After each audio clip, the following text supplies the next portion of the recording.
आगे चले, यहाँ से हम लोग जैसे आगे बढ़ते हैं, ये चैप्टर आपका ख़त्म हो गया, वर्क एनर्जी पावर। अब एक्सरसाइज के क्वेश्चन करते हैं हम लोग, मगर एक्सरसाइज के क्वेश्चन करने से पहले एक सवाल मैं कराने जा रहा हूँ और देखता हूँ कि वो कौन सही बताएगा। नहीं, बताना नहीं है, मैं पूछूंगा, मिटा दूँ मैं। एक टेबल है,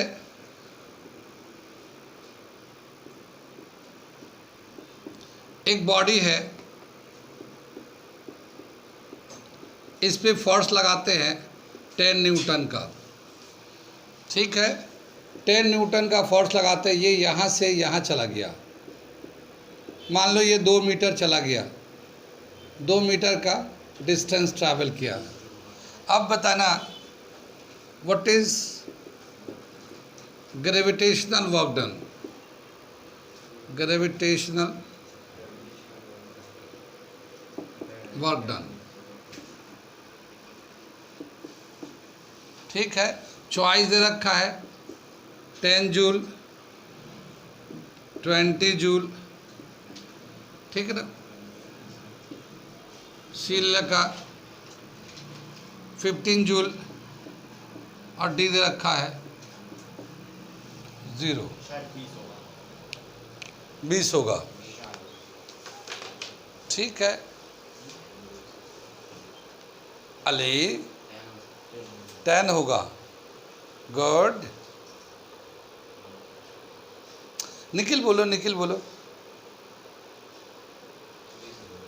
नहीं समझे क्यों? फोर्स 10 जूल का लगाया, 2 मीटर आगे गया, कितना वर्क डन हुआ? Gravitational work done.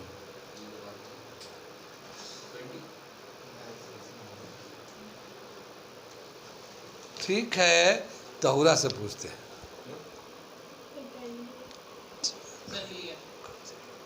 गलत हो गया तो कोई बात नहीं, वो तो मैं पूछ ही रहा हूँ क्योंकि गलत ही होना है सर। ये एक्स्ट्रा मिल गया, कोई बात नहीं, कोई बात नहीं। आगे चले, आंसर है इसका 0, ठीक है। आगे चले, पीछे समझाता हूँ इसे। वर्क डन जो है हमने यहाँ लिखा ग्रेविटेशनल वर्क डन, ठीक है ना। और ग्रेविटेशनल वर्क डन का मतलब है कि अर्थ के रिस्पेक्ट में ये बॉडी ऊपर जा रहा है या नीचे आ रहा है, ऐसे काउंट करेंगे, यानी पोटेंशियल एनर्जी कंसीडर करेंगे, ठीक है। ये जो अगर हम लोग सिंपल खाली वर्क डन पूछता तो force into displacement work done होता है, force into displacement work done होता है, ठीक। लेकिन अगर हम लोग ग्रेविटेशनल वर्क डन बोलेंगे तो ये जो बॉडी है जहाँ से गया, मान लो यहाँ से यहाँ गया और वापस यहीं आ गया, तो नेट डिस्प्लेसमेंट कितना? 0। जहाँ से गया तो वहीं पे आ गया, उसी लेवल पे आ गया, नेट डिस्प्लेसमेंट 0 हो गया, वर्क डन 0 हो गया। अब क्या होता है कि यहाँ से देखिए, यहाँ अगर मैं अर्थ मान लेता हूँ, यहाँ से इसकी हाइट लेते हैं और इसकी हाइट लेते हैं तो दोनों का हाइट बराबर है, ठीक है। तो वर्क डन क्या होगा? वर्क डन 0 आएगा, क्योंकि हमारा जो ना हाइट चेंज नहीं हुआ, हाइट जितना था पहले भी उतना ही था और अभी भी उतना ही है, ठीक है। तो ग्रेविटेशनल वर्क डन में हाइट को लेते हैं, जैसे वर्क डन होता है m force into gravity h, m g h, तो यहाँ पे हाइट लेते हैं हम लोग। अगर ये बॉडी ऊपर जाएगा तब तो ग्रेविटेशनल वर्क डन होगा, ऊपर नीचे करेगा तो। जैसे एक बॉल को थ्रो करते हैं, देखो ये एक सरफेस है, यहाँ से बॉल को थ्रो किया, ऐसे यहाँ पे आके गिर गया, ग्रेविटेशनल वर्क डन कितना? ग्रेविटेशनल वर्क डन कितना ये बताना, इसमें 0, ग्रेविटेशनल वर्क डन 0 है, क्योंकि जिस हाइट पे था चल के दोबारा यहीं पे आ गया, तो अब इनिशियल फाइनल हाइट दोनों सेम है, ठीक। याद रहे ये ग्रेविटेशनल वर्क डन है। सिंपल वर्क डन बोलेंगे तो फोर्स इनटू डिस्प्लेसमेंट। यहाँ पे अगर खाली वर्क डन पूछेंगे तो वर्क डन सिंपल पूछेंगे तो कितना फोर्स ला के फेंका गया है, फोर्स होगा इसका एक कंपोनेंट लेते हैं, और कितना डिस्प्लेसमेंट हुआ है, तो ये नॉर्मल वर्क डन होगा। लेकिन ग्रेविटेशनल वर्क डन पूछ ले तो ये 0 होगा। ऐसा क्वेश्चन एनसीईआरटी के एक्सरसाइज में दे रखा है, और ये वाला बॉल वाला थ्रो करने वाला तो दे ही रखा है। इसलिए मैंने इसको बताया कि ग्रेविटेशनल वर्क डन और ये नॉर्मल वर्क डन का डिफरेंस समझ ले। कितनी बात समझ में आई?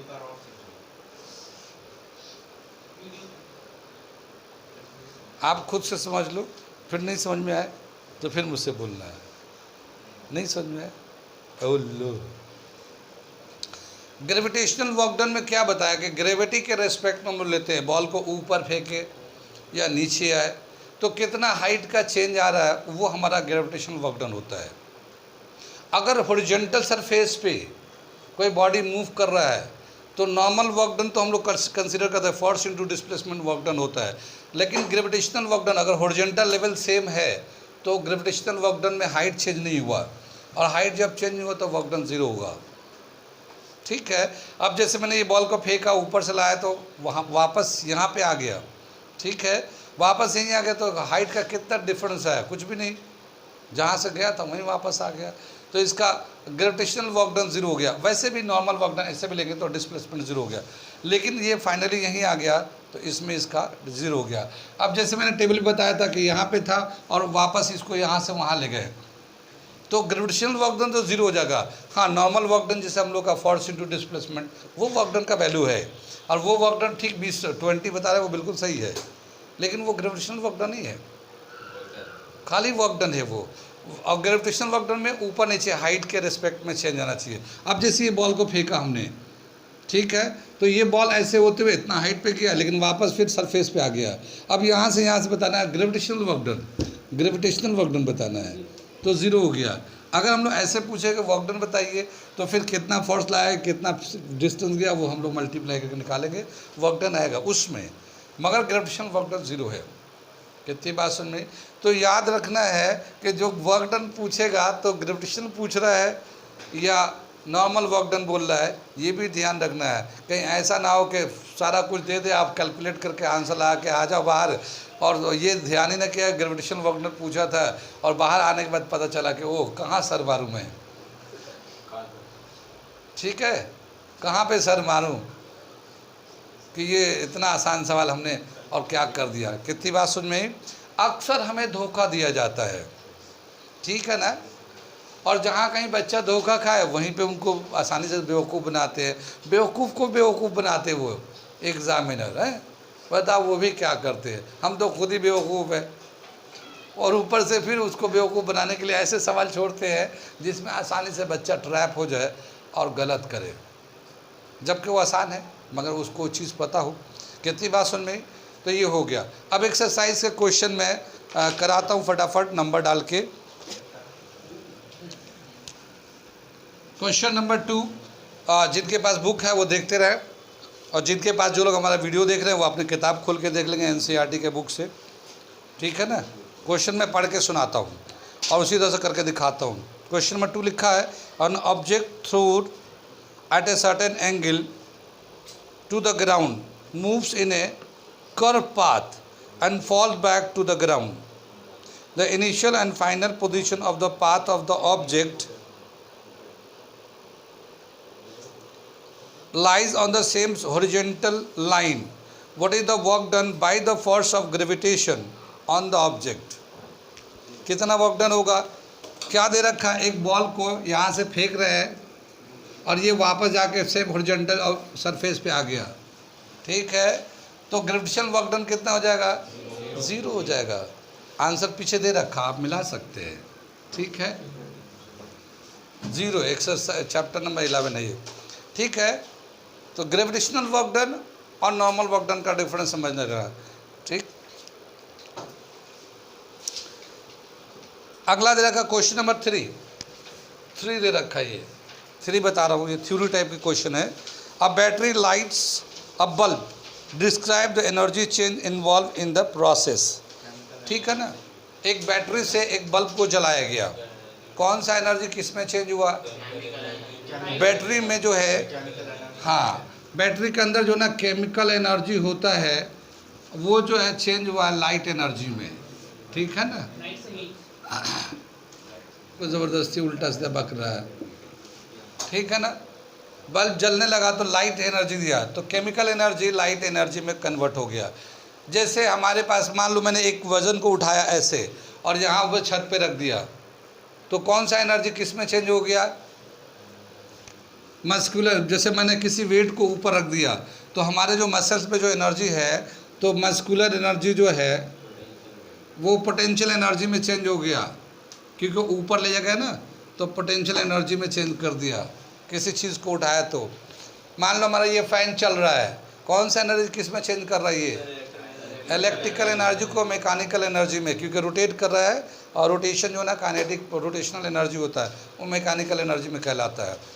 ऐसे ही हमारा बल्ब जल रहा है, ठीक है, तो बल्ब जल रहा है तो कौन सा एनर्जी को अभी कर रहा है? ये इलेक्ट्रिकल एनर्जी को लाइट एनर्जी में कन्वर्ट करा। इसमें तो बैटरी से दिखा था ना, बैटरी से जला रहा था, ठीक है। जैसे टॉर्च लाइट होता है या कभी लाइट चला जाता है तो इन्वर्टर से चलने लगता है, ठीक है।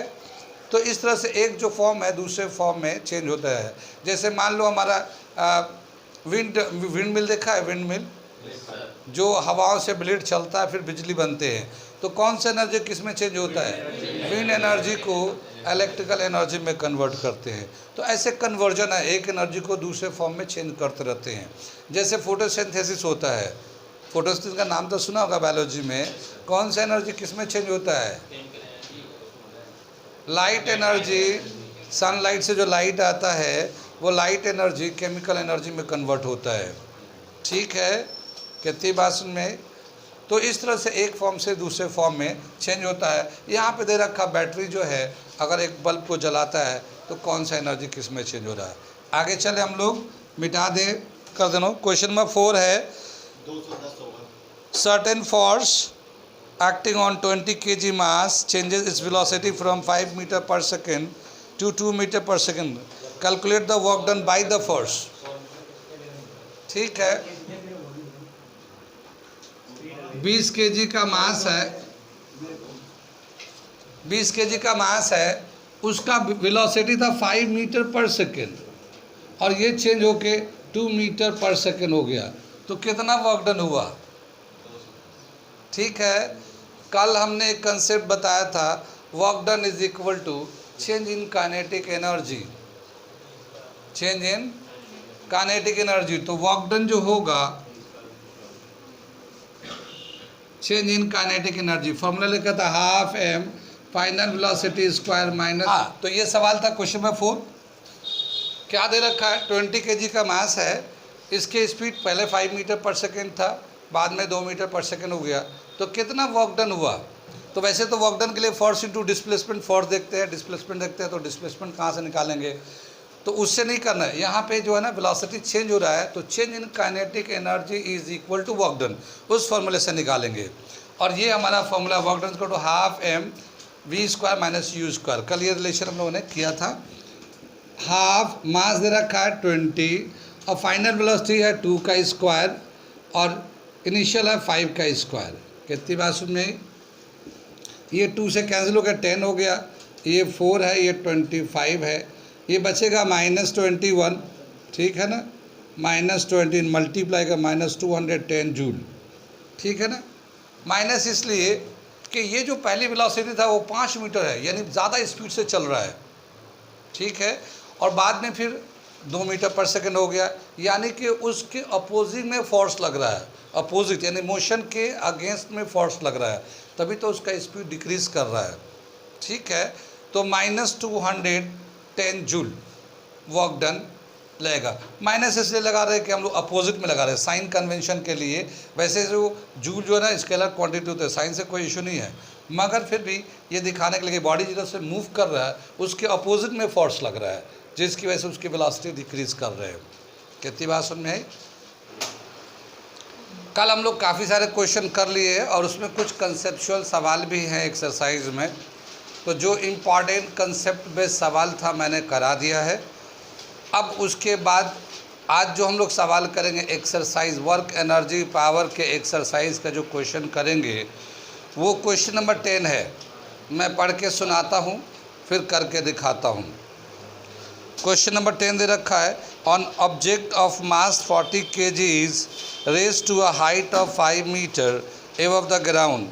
What is the potential energy if the object is allowed to fall? Find its kinetic energy when it is halfway down. Potential energy 2000 joule.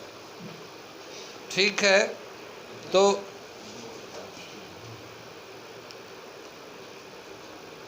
45, ठीक है ना। एक मास है, 10 नंबर क्वेश्चन कर रहे हैं हम लोग। एक मास है 40 kg का, ठीक है। इसको हम लोग 5 मीटर ऊपर ले जाते हैं यहाँ तक, तो कितना पोटेंशियल एनर्जी इंक्रीज करेगा ये बताना है। पोटेंशियल एनर्जी का फॉर्मूला तो पता ही होगा, ठीक है, mgh, ठीक। तो पोटेंशियल एनर्जी कितना हो जाएगा, mgh। आप लोगों तो कर लिया होगा, मगर मैं अपने लिए प्रैक्टिस कर लूँ थोड़ा सा, क्योंकि मुझे भी तो प्रैक्टिस करना ज़रूरी है। 4 5 22,000 जूल यूनिट आएगा इसका। इतना पोटेंशियल एनर्जी बढ़ जाएगा जब यहाँ से यहाँ ले जाएंगे तो। अब क्या बताएं इसके बाद कि यहाँ ले जाने के बाद इसे छोड़ देते हैं तो ये गिरने लगता है। अब बिल्कुल आधे डिस्टेंस पे जब आता है तो यहाँ पे कितना होगा काइनेटिक एनर्जी। तो जब आधे डिस्टेंस पे जाएगा, मान लो ज़मीन से ये 5 मीटर यहाँ गया था, तो अब कितना जाएगा 2.5 मीटर। तो इस वक्त यहाँ पे कितना पोटेंशियल एनर्जी होगा, पोटेंशियल एनर्जी जो होगा 40 × 10 × 2.5 और ये आ जाएगा 1000। तो इतना जो है पोटेंशियल एनर्जी यहाँ पे होगा। लेकिन कंजर्वेशन ऑफ एनर्जी के हिसाब से एनर्जी कंजर्व रहता है। तो यहाँ से जब लौट के आ रहा था तो यहाँ तो 2000 एनर्जी था और यहाँ आने के बाद अभी भी 1000 पोटेंशियल एनर्जी है। तो 1000 काइनेटिक एनर्जी में चेंज हो गया, 1000 joule of energy kinetic energy में चेंज हो गया। तो इसका काइनेटिक एनर्जी कितना हो जाएगा 1000। तो काइनेटिक एनर्जी है ये 1000 जूल, क्योंकि अभी भी यहाँ पे पोटेंशियल एनर्जी 1000 है। टोटल एनर्जी 2000 था, ठीक। समझ में आई बात। कंजर्वेशन से जितना वो पोटेंशियल है और बाकी जो है काइनेटिक में चेंज होगा, या जितना काइनेटिक में चेंज हो गया जो बचेगा वो पोटेंशियल हो जाएगा टोटल एनर्जी में से, ठीक है। कितनी बात समझ में।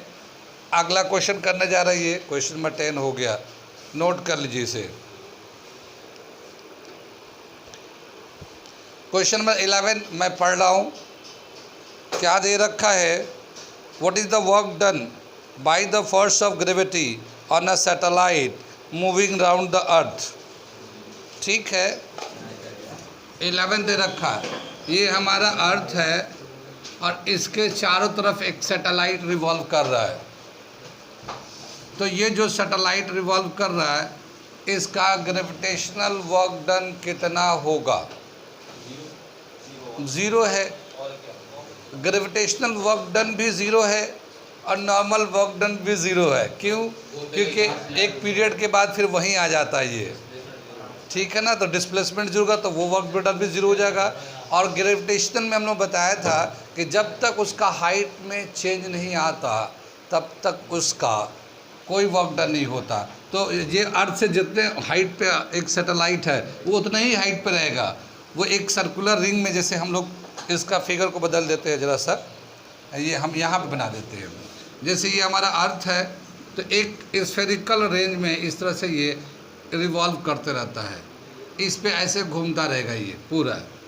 तो इसका जो डिस्टेंस है हर जगह बराबर है, तो चेंज ऑफ एनर्जी कहीं भी नहीं होगा, ठीक है।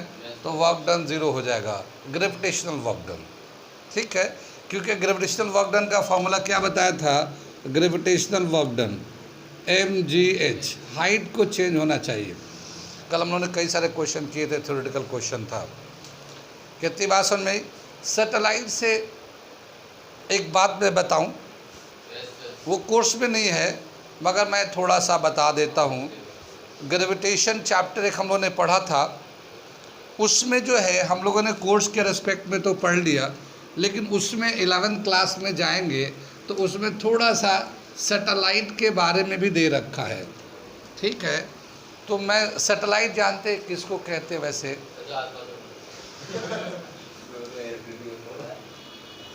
देखो, जब आ रहा हो तो बोलो, वरना तो फिर ऐसे बोलने से क्या फ़ायदा। ठीक है, वैसे तो सभी बोल लेते हैं, सही बोले तो बात समझ में आए। कितनी बात सुनी, सही किसी को आता है। सैटेलाइट होता है द हेवनली बॉडी और the artificial body which revolve around a planet is called satellite. कितनी बात समझ में आई? क्या मतलब हुआ? जैसे ये हमारा वो है, सूर्य देव है, हाँ, ये सन है, तो सन के चारों तरफ चक्कर कौन लगाता है? जितने प्लैनेट्स हैं सब उसके चारों तरफ चक्कर लगाते हैं। ठीक है ना, सारे प्लैनेट लगाते हैं। ठीक, उसमें अर्थ भी एक प्लैनेट है, तो ये हमारा अर्थ जो है एक प्लैनेट है। ठीक है ना। कितनी बात सुनी? और अर्थ, जैसे मान लो ये अर्थ है हमारा, इसके चारों तरफ एक हेवनली बॉडी चक्कर लगाता है और आर्टिफिशियल बॉडी भी चक्कर लगाता है, इसे कहते हैं हम लोग मून। ठीक है, ठीक। कितनी बात सुनी? मून होता है सैटेलाइट, ये नेचुरल सैटेलाइट है क्योंकि ये बनाया है। ठीक है, natural satellite. The heavenly body which revolve around a planet is called satellite. Satellite इस 2 टाइप्स के होते हैं, एक होता है नेचुरल सैटेलाइट और दूसरा होता है आर्टिफिशियल सैटेलाइट। ये मैं थोड़ा सा टॉपिक अलग से बता रहा हूँ। ठीक है ना। आर्टिफिशियल सैटेलाइट, कितनी बात सुन में आई? नेचुरल सैटेलाइट तो मून है, मून को बहुत लोड है, आपको पता ही है, मून पे बहुत वर्कलोड है। मून है तो ये चांद होता, मुहर्रम का चांद, रमज़ान का साथ, शवाल का चांद, ये चांद वो चांद, मुस्लिम बहुत सारे फेस्टिवल मनाते हैं उससे। और दूसरे कास्ट, दूसरे रीजन वाले भी उसी मून के मूवमेंट के हिसाब से वो अपना फेस्टिवल मनाते हैं। अगर मून की तबीयत ख़राब हो जाए या छुट्टी में चला जाए तो फिर फेस्टिवल कैसे बनाएंगे? बहुत बड़ा चक्कर है। मून बेचारा कुछ भी हो ड्यूटी देते रहता है। कितनी बात समझ में आई? मून पे बहुत लोड है। ठीक है, तो एक बेचारा हमारा अर्थ का एक नेचुरल मून है, जो हमारा मून होता है नेचुरल सैटेलाइट है। आर्टिफिशियल सैटेलाइट जो है ना, आज की डेट में हर कंट्री लॉन्च कर रहे हैं, क्योंकि जितना आर्टिफिशियल सैटेलाइट होगा उतना वो साई-फाई होगा, साइंटिफिक डेवलपमेंट होगा। जैसे हमारे इंडिया में जो सैटेलाइट लॉन्चिंग एक एजेंसी है, नाम है उसका इसरो। इसरो तो जानते होंगे, फुल फॉर्म, ठीक है ना, इंडियन स्पेस रिसर्च ऑर्गेनाइजेशन। ठीक है ना। इसी तरह से अमेरिका का नासा बहुत मशहूर है।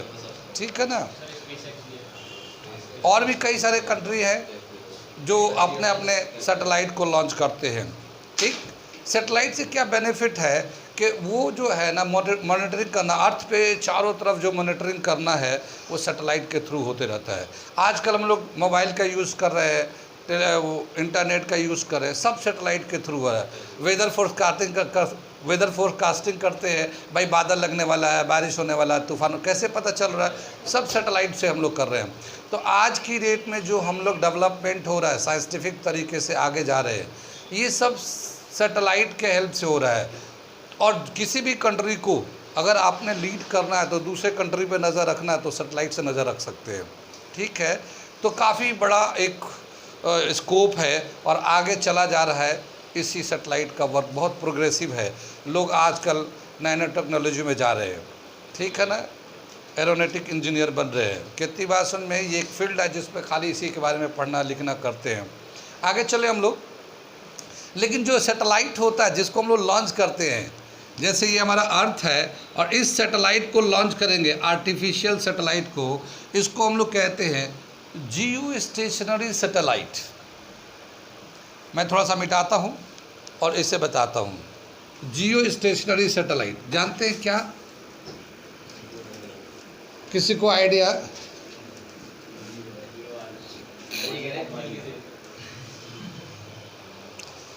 ठीक है, कितनी बात सुन में, जैसे मान लो इंडिया ने अपना सैटेलाइट लॉन्च किया, ये हमारा अर्थ है, और अर्थ पे इंडिया भी एक जगह है, मान लो यहाँ पे इंडिया है अर्थ के ऊपर, इसने सैटेलाइट लॉन्च की, इसने यहाँ पे, लेकिन अर्थ तो रोटेट कर रहा है वेस्ट टू ईस्ट, किधर से किधर, वेस्ट टू ईस्ट रोटेट कर रहा है, तो सैटेलाइट यहीं रह जाएगा, इंडिया नीचे चला जाएगा, फिर रात हो जाएगी, फिर वो सैटेलाइट वहीं रह जाएगा।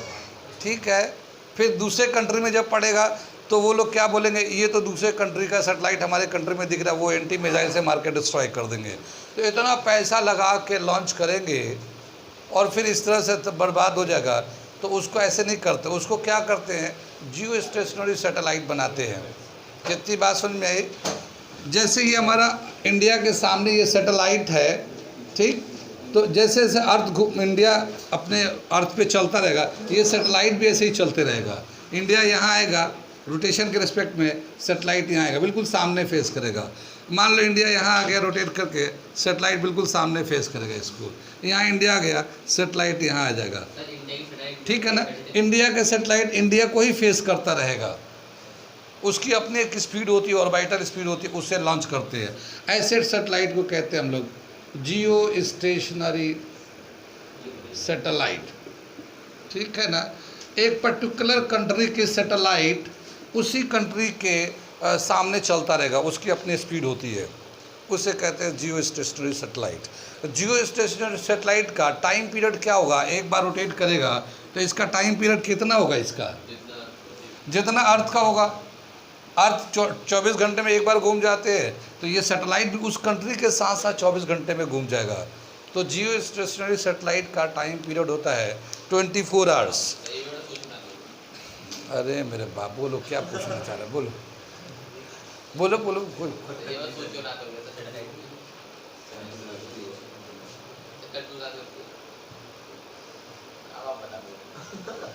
नहीं बोलो तो, कौन सा सवाल पूछ रहे हो? जहाँ से लॉन्च करते हैं। अब तुम पूछ लो, कोई पूछना है तो, तुम्हारी आखिरी कोई ख्वाहिश? ठीक है ना, बोलो बोलो। अर्थ का कोई नहीं है, अर्थ का कोई नहीं है। जुपिटर का 12 सैटेलाइट है, नेचुरल जुपिटर का। लेकिन जुपिटर पता है जुपिटर कितना बड़ा है, अर्थ जैसे 300 अर्थ बनेंगे। जुपिटर इतना बड़ा है कि अर्थ जैसे 300 अर्थ बन जाएंगे, जुपिटर प्लैनेट इतना बड़ा है। कुछ समझ में बात आई? नहीं समझ में आया? जैसे एक हमारा अर्थ है, तो इस पे India, Pakistan, Nepal, Bhutan, Japan, America, Canada, Switzerland, Italy, Germany, इतने सारे कंट्रीज़ हैं, 200 से ज़्यादा कंट्रीज़ हैं, और आपस में लड़ाई झगड़े चल रहे हैं। तो अभी तो अर्थ और जुपिटर पे 300 अर्थ के बराबर, तो कितना बड़ा होगा, कैसी आबादी होगी? कोई आबादी नहीं है। अभी सैटेलाइट से पता चल रहा है कि अभी कोई आबादी नहीं है, लेकिन आने वाले दिनों में और ज़्यादा इन्फॉर्मेशन मिलेगा, जब सैटेलाइट और अच्छे बनेंगे और ज़्यादा इंफ्रा लेवल पे फोटो ला के देखे। तो कितनी बात सुन भाई, आगे चले पीछे चले, तो हमारा अर्थ का एक ही नेचुरल सैटेलाइट है। हम आर्टिफिशियल सैटेलाइट की बात कर रही है, ये आर्टिफिशियल सैटेलाइट है। ये जियो स्टेशनरी सैटेलाइट आर्टिफिशियल जो बना के डालते हैं। टाइम पीरियड कितना? 24 आवर्स। इसकी हाइट कितना? 35,930 किलोमीटर, अप्रॉक्सीमेटली 36,000 किलोमीटर। ये अक्सर आते रहता है। ठीक है ना। जियो स्टेशनरी सैटेलाइट के अर्थ से सरफेस से कितना हाइट पे है, और जियो स्टेशनरी सैटेलाइट बहुत है, इंडिया भी बहुत लॉन्च किया है। आर्यभट्टा सबसे पहला सैटेलाइट इंडिया ने लॉन्च किया था, आर्यभट्टा। उसके बाद ना जाने कितने सारे सैटेलाइट लॉन्च हो गए, वो तो अलग एक चैप्टर ही है पढ़ने के लिए। हाँ हाँ हाँ, मुकुल खा के आया आज, छोटी वाली बोतल ही। ओके, आगे चले हम लोग। सैटेलाइट से हम लोग बहुत सारी बातें नहीं करेंगे, इतना बहुत है। एक छोटी सी बात थी, ये सैटेलाइट बताना था, जियो स्टेशनरी सैटेलाइट ये बताना था। आगे चले हम लोग, अगला क्वेश्चन करने जा रहे हैं हम लोग एक्सरसाइज में से। ये तो हम लोग एक क्वेश्चन कर लिया था 11 नंबर। ऐसे ही बाकी छोटे छोटे सवाल है, उसकी ज़रूरत नहीं है, जिसमें ज़रूरत है उसको हम लोग बता रहे हैं। जैसे अब क्वेश्चन नंबर 14 करेंगे।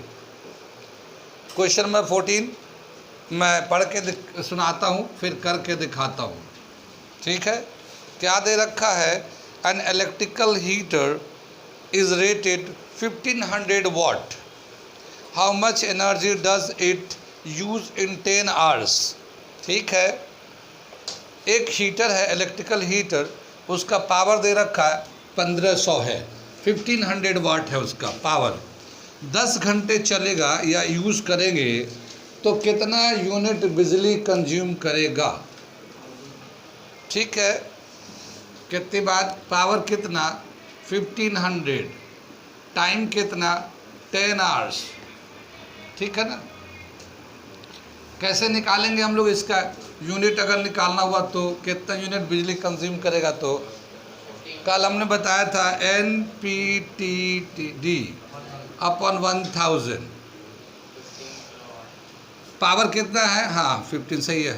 पावर कितना है? एक ही वो हीटर है, एक हीटर है, एक नंबर के हिसाब से पावर है इसका 1500। टाइम कितना 10 आवर्स, एक ही दिन यूज़ करके बताना है, एक ही दिन का जो है। ठीक है, तो 1 0 तो यहाँ से 2 0 3 0 ये कट गए, 15 आ गया। 15 यूनिट जो है ना, 50 यूनिट खर्चा करेगा। 1 यूनिट को क्या बोलते हैं? किलोवाट आवर भी बोलते हैं, 15 किलोवाट आवर भी बोल सकते हैं। ठीक है, कितनी बात समझ में आई? ये था हमारा क्वेश्चन नंबर 14 NPTD, बहुत अच्छा फॉर्मूला। अगला क्वेश्चन 16 करने जा रहे हैं। वो क्वेश्चन जो काम का है, जो आते रहता है, ये आ सकता है, उनको हम लोगों ने सेलेक्ट किया हुआ है एक्सरसाइज से। क्वेश्चन नंबर 16 मैं पढ़ के सुनाता हूँ। क्या दे रखा है? An object of mass m moving with velocity, constant velocity v, how much work should be done on the object in order to bring the object to rest.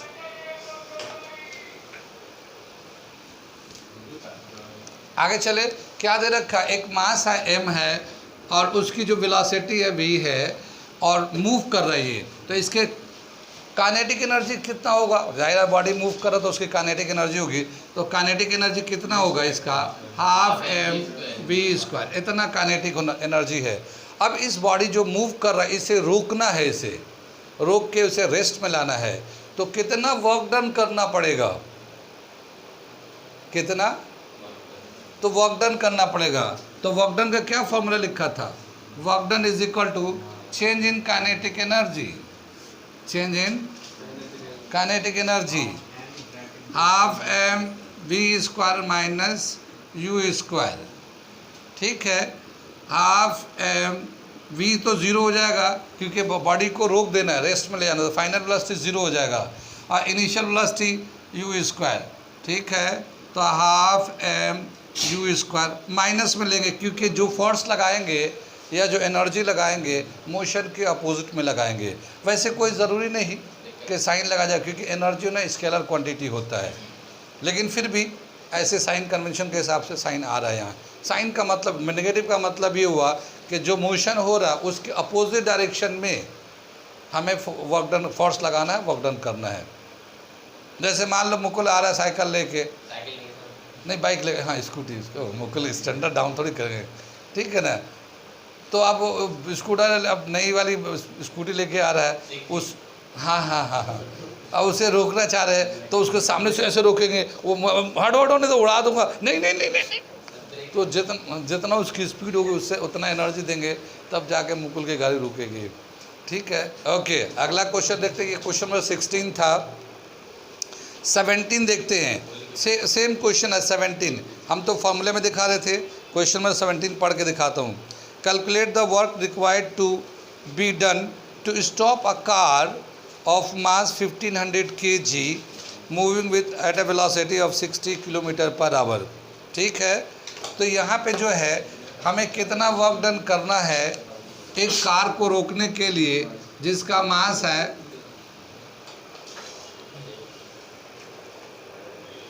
जिसका मास है 1500 kg मास है और वेलोसिटी है 60 km/h। ठीक है, तो क्या करेंगे हम लोग, काइनेटिक एनर्जी के फॉर्म निकाल लेते, कितना आएगा? वर्क डन जो है ना काइनेटिक एनर्जी के बराबर होगा। Work done is equal to half mv²। Half m 1500 अभी वेलोसिटी रखा 60, ये किलोमीटर पर आवर में है, तो इसे मीटर पर आवर में, मीटर पर सेकंड में करने के लिए क्या करेंगे हम लोग, 5/18 से मल्टीप्लाई कर देंगे। कल ही तो करके बता रहे थे एक, और इस पे स्क्वायर लगा देंगे। ठीक, इसे सिंप्लीफाई कर लेना, जो होगा आंसर आ जाएगा। ठीक, जूल में आ जाएगा। वर्क डन जो होता है चेंज इन काइनेटिक एनर्जी के बराबर होता है। और एक क्वेश्चन जो हमने एक्सरसाइज पढ़ाते वक्त हमने बताया था कि 30 किलोमीटर पर आवर से 60 किलोमीटर पर आवर तक चेंज हो जाता है वेलोसिटी, तो कितना वर्क डन है, वो सवाल भी आ चुका है। तो आप लोग ज़रा सा ध्यान करो, हमने एक्सरसाइज के क्वेश्चन भी पढ़ाते वक्त बता दिया, सॉरी सॉल्व एग्जाम्पल का, और यह जो है ना एक्सरसाइज के क्वेश्चन भी बता दिए। आगे एक दो सवाल और है, वो मैं बताता हूँ। क्वेश्चन नंबर 18 जो है ना डायग्राम दे रखा है। ठीक है, एक डायग्राम 18 का करा रहा हूँ। ये एक मास है, इस पे जो है ना फोर्स इधर लग रहा है, डिस्प्लेसमेंट इधर दे रहा है। ठीक है ना, एक दूसरा दे रखा है, फोर्स इधर से लग रहा है, मोशन इधर हो रहा है, और एक तीसरा दे रखा फिगर, मोशन इधर हो रहा है, फोर्स इधर लग रहा है। अब बताना किस में वर्क डन क्या होगा, प्लस पॉजिटिव किस में होगा, नेगेटिव किस में होगा, ज़ीरो किस में होगा। तो ये पहले वाले में वर्क डन जो है ज़ीरो आ जाएगा, क्योंकि 90 का एंगल है। वर्क डन का फॉर्मूला क्या लिखा था, Fs cos थीटा, ये फॉर्मूला होता है। तो यहाँ पे 90 है, cos 90 ज़ीरो हो गया, ये ज़ीरो हो गया। ठीक है, इस केस में डिस्प्लेसमेंट और फोर्स, ठीक है ना, दोनों सेम डायरेक्शन में है, तो एंगल कितना, 0 डिग्री।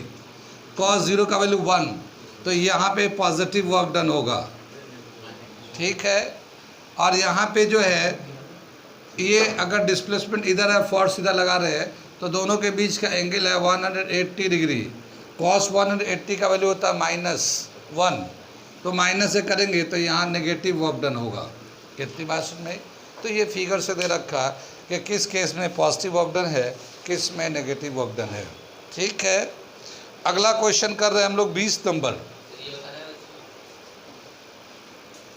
हाँ भाई, इतना ही बता दोगे बहुत है, एहसान होगा बेचारा एनसीईआरटी को। ये हो गया क्वेश्चन नंबर 18।